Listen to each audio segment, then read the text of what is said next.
O programa Gente em Destaque recebe hoje Sebastião Virgilino. Prestes a completar 71 anos, ele já foi vereador e trabalhou em diversas áreas da cidade, inclusive em grupos de teatro na década de 60. A nossa conversa vai ser sobre as lembranças de Tião, como ele é conhecido na cidade.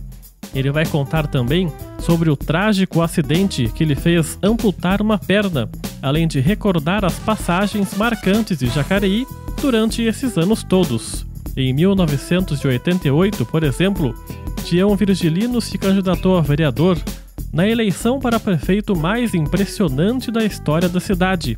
Filiado ao Partido Democrático Trabalhista, o PDT, ele apoiava Oswaldo Arouca, ex-secretário da Fazenda, do então prefeito Telmo de Almeida Cruz.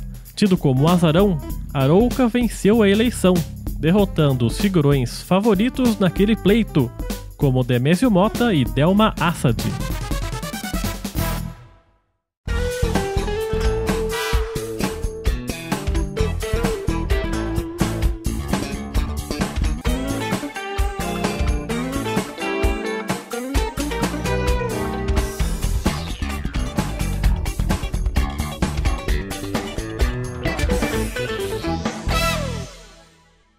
Bom, Tião, obrigado por aceitar o meu convite aqui da TV Câmara também, participar do nosso programa.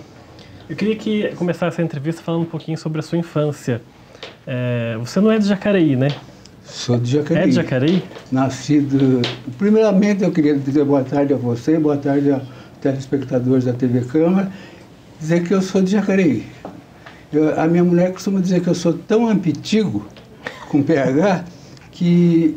Quando eu nasci, a Rua João Américo chamava Rua da Liberdade. Eu nasci em 1943, ali por perto do Caçula, tem uma família negra ali, que é a família do João Américo, que foi pracinha expedicionário, né, da Segunda Guerra.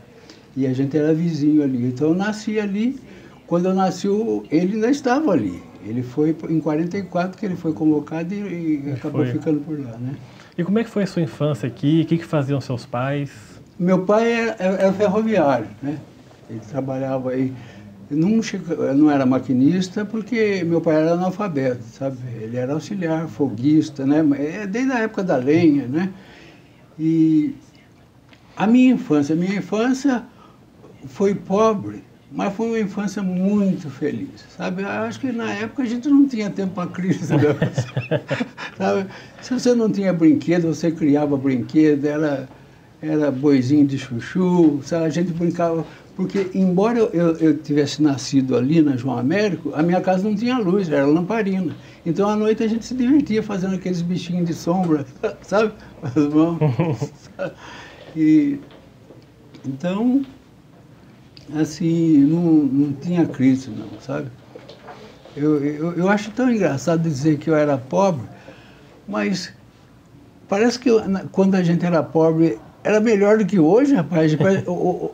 Sabe, eu lembro que sábado, domingo, sabe, em casa o almoço era farto, chamava até os vizinhos, sabe? Hoje eu não consigo, rapaz, sobrar um dinheirinho para fazer um churrasco para chamar os amigos, sabe?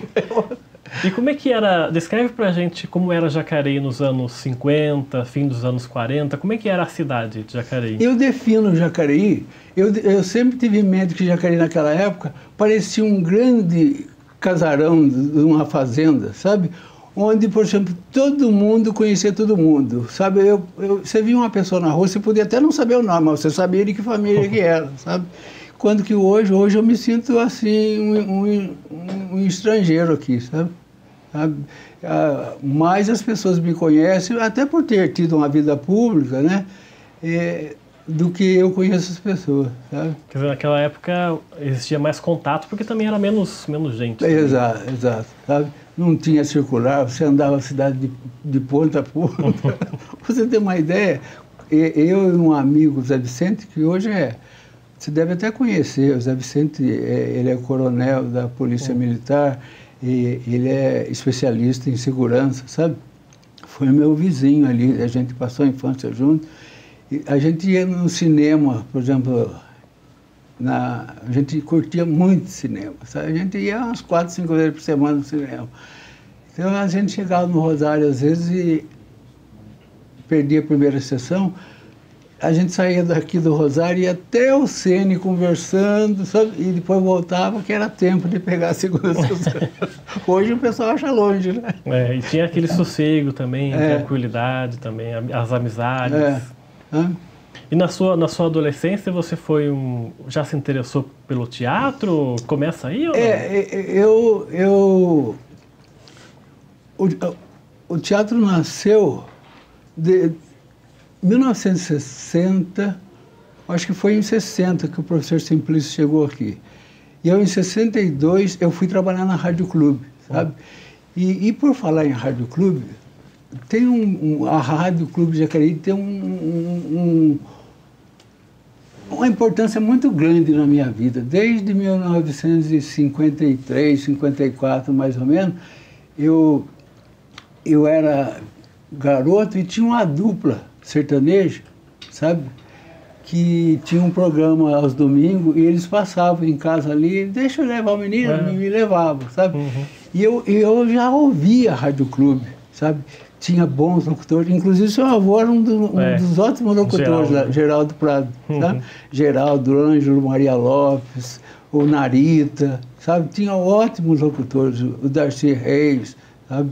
O Vicente Laurindo, que depois foi ser profissional em São Paulo, mas ele se decepcionou com o profissionalismo, acabou prestando um concurso na CESP e entrou na CESP, sabe? Daí você começa a trabalhar em 62 na rádio? Na Rádio Clube. Ali fiquei ali um bom tempo. Eu tinha um programa com o Simplício, que era de música e poesia, sabe? Mas o teatro ele veio a nascer em 1966, sabe? Eu não estava no grupo que iniciou, sabe? Em 66, o Tuca, eles montaram uma peça Morte e Vida Severina e foi uma época muito interessante. O Chico estava enganjado nesse projeto, ele até tinha um Fusquinha, ele vendeu o Fusquinha para dar dinheiro para o pessoal ir para a França, e o Brasil se tornou campeão lá em Nancy, na França, com essa peça, né? Que era o texto do João Cabral de Melo Neto e músicas do Chico, sabe? E engraçado que foi em 66 que eles ganharam, nesse mesmo ano o Teja montou essa peça, sabe? E é gozado que a gente não tinha, o pessoal não tinha consciência, sabe, do que estava fazendo. Só foi cair a ficha, foi quando o Ita pediu para levar a peça lá. Aí foi apresentado lá, na segunda vez, 15 dias depois eu já estava, sabe? Mas alguém te convidou para entrar ou não? Como é que foi? Era naturalmente, porque a gente era tudo amigo, né? Sabe? Na mesma turma. A gente era enturmado, mesmo que quem não estava, a gente ia lá assistir os ensaios, sabe? Eu já era muito ligado ao Simplício, né? Tanto que depois ele me convidou para entrar no Teja, mas ele queria que eu não simplesmente entrasse, que eu montasse dentro do Teja um subgrupo, que ficasse o A e o B, para ter peça contínua, sabe? Enquanto um estava apresentando, estava ensaiando o outro, sabe? E eu peguei uma turma assim de adolescente, fazer teatro infantil, sabe? Que não deixa de ser a preparação sabe? O Capuz era um dos montadores, sabe? Alberto Capuz. Alberto Capuz. Nossa Senhora, mas foi uma época assim memorável. Eu queria que você falasse um pouquinho da importância do professor Simplício, porque eu já entrevistei outras pessoas também aqui e eles também falaram bastante sobre ele. Qual a importância, qual o peso do professor Simplício para a cidade de Jacareí? Eu acho assim, é difícil você quantificar, sabe? Quando você quantifica uma pessoa, a capacidade, ela se limita ali, o dele não dá para quantificar. Porque o Simplício, eu diria que ele foi um divisor de água aqui, ele fazia diferença, né? Era um professor que tinha uma maneira diferente de dar aula, fazia as pessoas participar da aula dele, sabe? Para você ter uma ideia, nós estávamos falando de teatro, né, do grupo que ele fundou, mas houve todo um caminhar para a montagem do Teja. Ele começou a montar simulados. Eu lembro, um dos primeiros simulados que ele montou foi o julgamento de Napoleão, sabe? Então, Simplício era, onde ele estava, ele não chegava a hora... uma coisa tão interessante, eu lembro que no ginásio, você entrava no CN, as meninas estavam num lado, os rapazes de outro, sabe? Sempre foi assim. E com a vinda do Simplício, já no primeiro dia de aula, ele, no hora do café, ele, em vez de se unir aos professores, ele desceu para o pátio. Quando ele desceu para o pátio, né, todo mundo querendo, sabe, fazer pergunta para aquele professor. Parecia o Sammy Davis Jr., né?